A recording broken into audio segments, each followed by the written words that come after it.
శుక్లాంబరధరం విష్ణుం శశివర్ణం చతుర్భుజం ప్రసన్నవదనం ధ్యాయే సర్వవిఘ్నోపశాంతయే.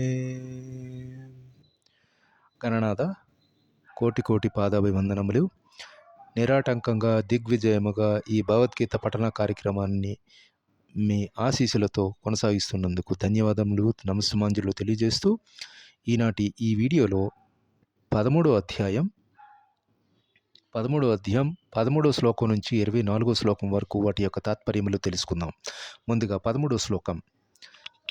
జ్ఞేయం జ్ఞేయం యత్వత్ప్రావక్ష్యామి యజ్ఞాత్మ్యాత్మమృతామశ్నుతే అనాదిమత్పరం బ్రహ్మణా సత్తన్నా సదుచ్యతే.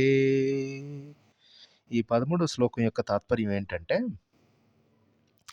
నీవు దేనిని తెలుసుకొనుట ద్వారా అమృతాత్వమును ఆస్వాదించగలవో అట్టి తెలియగలిగిన దానిని నేను కృష్ణుడు అర్జునునికి ఇప్పుడు వివరింతును అని, అదేవిధముగా అది లేనిచో కృష్ణుడు ఆధీనమును అయినను బ్రహ్మము జీవాత్మ ఈ భౌతిక జగత్తులో కార్యములకు అతీతుడు అయి ఉండునని ఈ 13వ శ్లోకం యొక్క తాత్పర్యంగా మనం ఈ 13వ అధ్యాయంలో మనం చదువుకోవచ్చును. తదుపరి మనం so Krishna shall now describe which is to be known by knowing which one attains immorality. It is beginningless supreme Brahman, which is said to be neither being existent nor non-existent, non-being, non-existing. That was the point discussed in the Sloka 13 of the chapter 13 of Bhagavad Gita. తదుపరి మనం 14వ శ్లోకం ఈ విధంగా మనం చదువుకుందాం. 14వ శ్లోకం ఏం చెప్తుందంటే, సర్వతః పాణిపాదం తస్సరసత్వోక్షిశిరోముఖం సర్వతః శృతిమల్లోకే సర్వమామృతా తిష్యతి. సర్వత్ర అతని హస్తములు, పాదములు, నయములు, శిరములు, ముఖములు, కర్ణములు వ్యాపించి ఉన్నవి. ఈ విధముగా పరమాత్మ సమస్తమును ఆవరించి ఉండును అని ఈ 14వ శ్లోకం యొక్క తాత్పర్యం మనం అర్థం చేసుకోవచ్చును. 14th Shloka it depicting about with hands and feet everywhere, with eyes, heads and mouths everywhere, with ears everywhere in the universe, that Brahman exists pervading everything. This was the meaning conveying through the sloka 14 of the chapter 13. తదుపరి మన 15వ శ్లోకం ఏం చెప్తుందంటే, సర్వేంద్రియ గుణభాసం సర్వేంద్రియ వివర్జితం అసక్తం సర్వభృణోష్ణైవ నిర్గుణం గుణభోక్తచూ. ఈ 15వ శ్లోకం ఏం చెప్తుందంటే, పరమాత్ముడు సర్వేంద్రియములను అది మూలములైనను అతడు ఇంద్రియ రహితుడై అతడు సర్వజీవులను పోషించుచున్నప్పటికీ అనాసక్తుడు. అతడు ప్రకృతి గుణములను అతీతుడైనను అదే సమయమున వానికి ప్రభువులు అయి ఉండును అని మనం 15వ శ్లోకం యొక్క తాత్పర్యంగా మనం చదువుకోవచ్చును. 15th sloka conveys like this: Lord Krishna appears to have a qualities of all senses, yet Krishna is without senses. Krishna is unattached, yet Krishna supports all, and Krishna is free from the qualities of nature, gunas, yet Krishna is the enjoyer of those qualities. This was a summary of the sloka 15 of the chapter 13. తదుపరి మన 16వ శ్లోకం ఈ విధంగా చదువుకుందాం.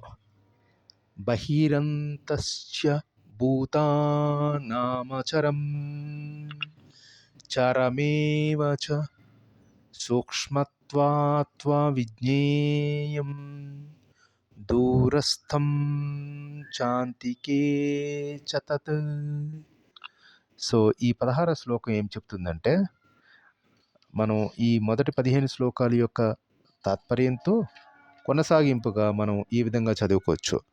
పరమాత్ముడు స్థావర జంగములైనను సర్వజీవుల అంతర్హృదయములను అంతర్బాహ్యములలోను నిలిచి ఉండును అని, సూక్ష్మత్వ కారణము చేత అతడు భౌతికేంద్రియములు శక్తిచే చూచుట గాని తెలుసుకొనుట గాని అతీతుడై ఉండును అని, అత్యంత దూరములో ఉన్నను అతడు అందరికీ సమీపమునై ఉండును అని మన 16వ యొక్క శ్లోకం యొక్క తాత్పర్యంగా చదువుకోవచ్చును. The 16th shloka conveys like this: Krishna exists outside and inside all beings, the removing and moving unmoving, because Krishna is uncomprehensible, Krishna is far away, yet Krishna is very near. This was the 16th శ్లోక. తదుపరి మన 17వ శ్లోకం ఈ విధంగా చదువుకుందాం. అవిభక్తం చ భూతేషు విభక్త మివాచ స్థితం భూతభర్తృ చ తజ్ఞేయం గ్రసిష్ఠు ప్రభవిష్ణు చ. పరమాత్ముడు సమస్త జీవులలో విభజించబడినట్లు కనిపించునని, అతడు ఎన్నడూ విభజించడు, అతడు ఒక్కడే గాని నిలిచి ఉండును, అతడు జీవులందరికీ పోషకుడైనను అందరినీ కబలించునని మరియు వృద్ధి చేయుబడినని అతడేనని అవగాహన చేసుకొనునని 17వ శ్లోకం యొక్క తాత్పర్యంగా మనం చదువుకోవచ్చును. Invisible at Krishna appears divided among all beings. Krishna is to be known as the sustainer of beings, the devourer and the creator of all. తదుపరి మనం 18వ శ్లోకం చదువుకుందాం. 18వ శ్లోకం ఏం చెప్తుందంటే, జ్యోతిషామపి తజ్యోతిస్తమసః పరమం ఉచ్యతే జ్ఞానం జ్ఞేయం జ్ఞానగమ్యం హృది సర్వస్య విస్థితం. ఈ 18వ శ్లోకం యొక్క తాత్పర్యం ఏం చెప్తుందంటే, తేజోవంతమైన సమస్త వస్తువులలోని కాంతికి ఆధారము అతడే. భౌతిక పదార్థములు అంధకారమునకు అతీతుడైనను అతడు అవ్యక్తుడు. జ్ఞానము మరియు జ్ఞాన విషయమును జ్ఞాన గమ్యము కూడా కృష్ణుడే. కృష్ణుడు అందరి హృదయములలో నిలిచి ఉండునని మనం 18వ శ్లోకం యొక్క తాత్పర్యంగా మనం చదువుకోవచ్చును. శ్లోక 18 conveys like this: Krishna is the light of all lights and said to be beyond the darkness. Krishna is knowledgeable and the object of knowledge and the goal of knowledge seated in the hearts of all. This was the meaning conveyed in the sloka 18 of the chapter 13. తదుపరి మనం 19వ శ్లోకం ఈ విధంగా మనం చదువుకుందాం. ఇతి క్షేత్రం తథా జ్ఞానం జ్ఞేయం చోక్తం తం సమాసతః మద్భక్త ఏతది ద్విజాయ మద్భావామో వాయోపపద్యతే. ఈ శ్లోకం 19వ శ్లోకం ఏం చెప్తుందంటే, మొదటి 18 శ్లోకాలు చెప్పిన విధముగానే అదేవిధంగా కర్మక్షేత్రము దేహము, జ్ఞానములను కూర్చి కృష్ణునిచే అర్జునునకు సంక్షేపముగా చెప్పబడినది. కృష్ణ భక్తులు మాత్రమే దీనిని పూర్తిగా అవగాహన చేసుకొని అట్లు కృష్ణ భావమును పొందురు అని 19వ శ్లోకం యొక్క తాత్పర్యంగా మనం చదువుకోవచ్చును. So 19th shloka conveys like this. Thus the field kshetra, the knowledge jnanam, and object of knowledge jnayam have been briefly described. Lord Krishna's devotee understanding and attains to Krishna's state of being. This was the discussion done in the sloka 19 of the chapter 13. తదుపరి మనం 20-21 రెండు కలిపి చదువుకుందాం. 20-21 ఏం చెప్తుందంటే, ప్రకృతిం పురుషం చైవ విద్యత్నాది ఉభావపి వికారాంశ్చ గుణైశ్చైవ విద్ధి ప్రకృతిం సంభావాన్. ఇది 20వ శ్లోకం. దీని తాత్పర్యం ఏం చెప్తుందంటే, భౌతిక ప్రకృతి మరియు జీవులు రెండును ఆదిరహితులు అని ఎరుగవలను. వాటి సకల పరివర్తనములు మరియు భౌతిక గుణములు భౌతిక ప్రకృతి నుంచి ఉద్భవించినవని మనం 20వ శ్లోకం ద్వారా మనం తెలుసుకోవచ్చును. తదుపరి మనం 21వ శ్లోకం వాటి యొక్క తాత్పర్యం కూడా ఈ విధంగా తెలుసుకుందాం.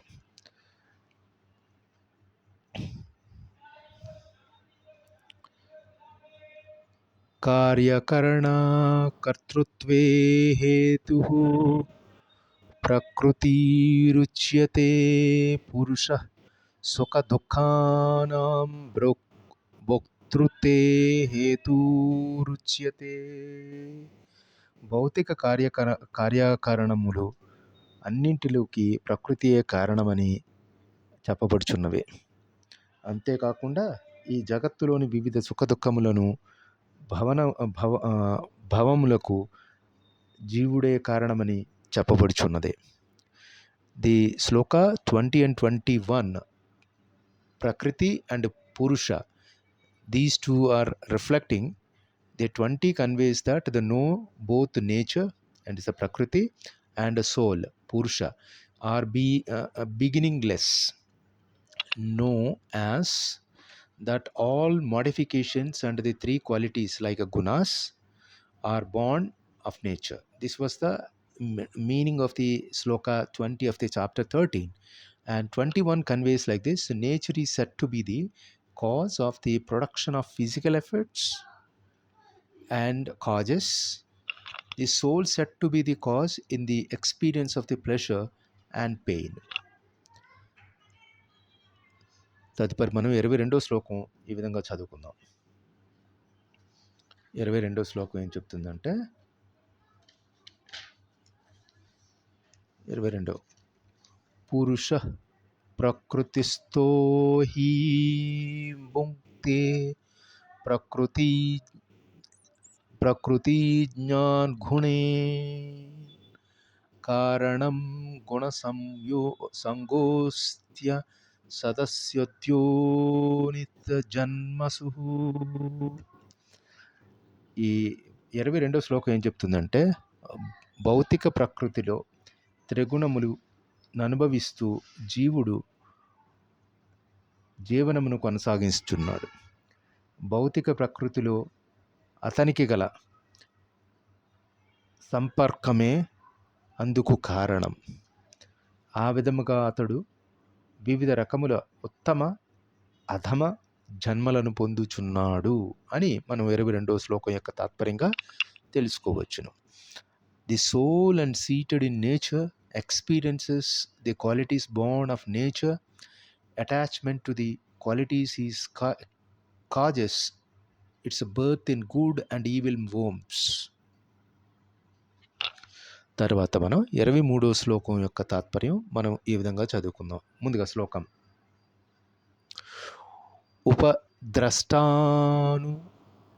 ద్రష్టానుమంతా చ భర్తా భోక్తా మహేశ్వరః పరమాత్మేతి చాప్యుక్తో దేహేస్మిన్ స్పరుషః పరః. 23వ శ్లోకం ఏం చెప్తుందంటే, అయినను ఈ దేహములో పరమ ప్రభువు దివ్యాజమానుడు, పర్యవేక్షకుడు, అనుమతిచ్చేవాడు, పరమాత్మ ప్రసిద్ధి చెందినవాడు అయిన దివ్య భోక్త మరొకడు కలడు అని మనం ఈ 23వ శ్లోకం యొక్క తాత్పర్యంగా మనం చదువుకుంటున్నాం. So 23rd is an extension of the previous slokas. The supreme soul is in this body also called as observer, the permitter and the supporter, the experiencer, the great Lord, the supreme self. This was the summary of the 23rd. ఈరోజు చివరిగా మనం చదువుకోబోతున్న శ్లోకం 24 ఈ వీడియోలో. 24వ శ్లోకం 13వ అధ్యాయం. య ఏవం వేత్తి పురుషం ప్రకృతిం చ గుణైః సహ సర్వదా వర్తమానోపి న సభూయోభియాయతే. 24వ శ్లోకం ఏం చెప్తుందంటే, భౌతిక ప్రకృతి, జీవుడు, త్రిగుణముల అంతః ప్రక్రియను సంబంధించిన ఈ తత్వమును అవగాహన చేసుకొనినవాడు నిశ్చయముగా ముక్తిని పొందును. అతని వర్తమాన స్థితి ఎలా ఉన్నను అతడు తిరిగి జన్మింపడు అని మనం 24వ శ్లోకం యొక్క తాత్పర్యంగా మనం చదువుకోవచ్చును. The last sloka of this video in the chapter 13:24 says like this: He who thus understands the soul like Purusha, nature, Prakriti and qualities, gunas, however he may be situated, is not born again. ఎంతటితో ఈ video మనం ముగిద్దాం. ఈ మొదటి 24 శ్లోకాలు దిగ్విజయముగా గణనాథుని ఆశీస్సులతో చదువుకోవడం జరిగినది. సర్వే జనా సుఖినో భవంతు, సర్వ సమస్త సమ్మంగళామితంతో, అసతో మా సద్గమయ, తమసో మా జ్యోతిర్గమయ, మృత్యోర్మామృతంగమయ.